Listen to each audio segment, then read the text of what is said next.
Nous sommes dans une serre de 72 mètres carrés qui fonctionne depuis printemps 2013, multiculture, sous serre, plantes du soleil et autres, avec ce souci de manque de rotation, donc on connaît ce problème dans les serres, il faut donc y pallier, parce qu'il y a certaines maladies fongiques, certaines maladies provoquées par des champignons, verticilliose, sclérotinia, qui apparaissent assez rapidement. Comment contrer ça? Une des solutions, c'est la biofumigation.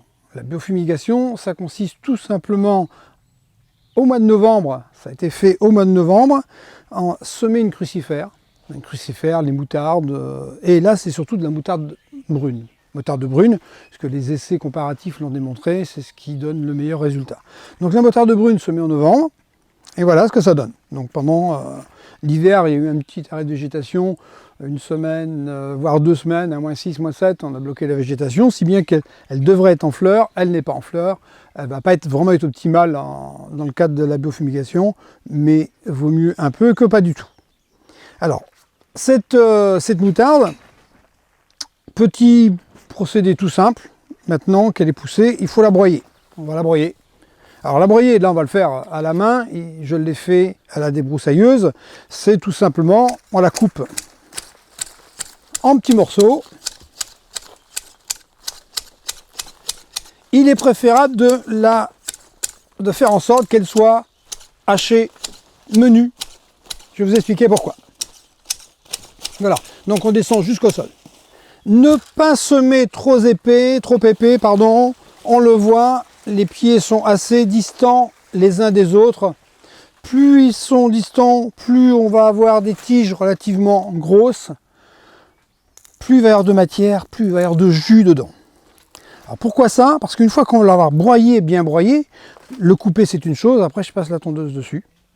La broyer, plus elle est broyée, plus il y a de matière, plus il y aura de jus, plus il va y avoir de réaction par la suite dans le sol. Donc on va le voir sur la parcelle qui a été broyée, et ensuite on va voir là où elle était incorporée au sol. Cette moutarde, on l'a coupée, ensuite j'ai passé la tondeuse dessus. Si vous avez une petite surface, il n'y a pas de tondeuse, vous la coupez un petit peu plus finement. C'est pas obligé d'être fait à la tondeuse. Ce qu'il faut, c'est que voilà, on déchiquette au mieux cette matière avant de l'incorporer au sol.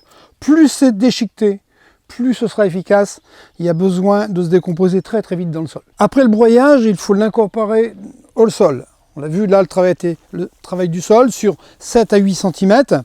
Quand on regarde les travaux sur la biofumigation, il est forcément couramment conseillé de l'incorporer plutôt sur 15 à 20 cm, profondeur de culture, profondeur des racines habituelles.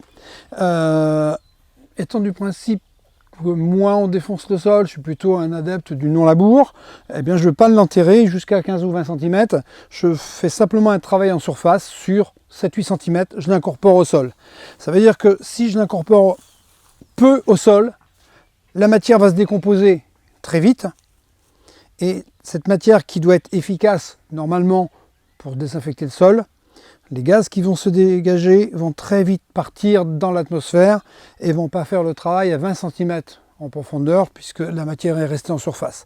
Donc ça veut dire qu'il faut tout simplement, après enfouissement, coupler cet effet biofumigation par une solarisation, à savoir recouvrir ça d'une bâche. Alors ce que j'appelle la solarisation, tout simplement, c'est de recouvrir cette terre. Ça a été fait hier. La terre est chaude, elle était sous la bâche tout de suite. En fait, il faut bloquer cette décomposition qui va aller très vite. Il faut qu'elle aille vite, en une semaine, 8-10 jours maximum. Donc on va provoquer une décomposition rapide. Comment le faire? Bloquer, enfermer cette décomposition et tous les éléments sulfureux qui vont se dégager de cette crucifère, on va les maintenir au sol. On l'a vu, il était incorporé sous 7-8 cm. Eh bien, on recouvre d'une bâche. C'est pour ça que je parle de solarisation. Je suis dans une serre, donc ça chauffe. En plus, une deuxième bâche au contact du sol. Là, le sol est à 20, 22, 23 degrés. En 2 ou 3 jours, il va monter pratiquement à 30 degrés puisque ça va se décomposer dessous. Je laisse la bâche pendant au moins une semaine, 8-10 jours maximum. Ensuite, je vais enlever cette bâche, Je vais laisser le sol s'aérer avant de replanter. Il est très important d'attendre au moins une semaine avant de replanter et je dirais même 15 jours avant de ressemer. L'effet de biofumigation va aussi altérer la germination des semences. Donc attention, ne pas semer aussitôt après une biofumigation, sinon vous aurez quelques soucis. Que ce soit des radis, que ce soit autre chose, pas de germination. Donc on évite ce genre d'erreur. Et là vous aurez un sol qui sera désinfecté, nourri par la décomposition organique, hein, c'est le but aussi d'un engrais vert, puisque c'est avant tout un engrais vert, la moutarde, et ensuite vous aurez désinfecté votre sol. C'est vrai qu'on va aussi shooter quelques bons champignons qui sont tellement en masse importante qu'ils vont se régénérer très vite, donc ça ne va pas du tout rendre votre sol inefficace, on reste bien sur un sol vivant. Le plus de l'engrais vert avec cette moutarde, ce qu'il faut retenir, tout simplement on désinfecte le sol, on va éliminer les champignons pathogènes, donc ces champignons qui provoquent les maladies, et ce que l'on trouve souvent dans une serre lorsqu'il y a un manque de rotation de culture, sur les aubergines, sur la tomate, c'est la verticilliose, on la trouve régulièrement, et bien on évite effectivement cette prolifération de verticilliose, voire carrément, bon, on l'empêche de venir s'il y a quelques champignons qui sont déjà là. Et s'il y a une infection importante, on va même l'éradiquer. Donc vous allez repartir sur une saison sans problème, sans maladie, avec un sol qui est déjà là travaillé, qui est prêt à recevoir vos premiers semis ou vos premières plantations. Là, d'ici une dizaine de jours, les tomates vont être plantées.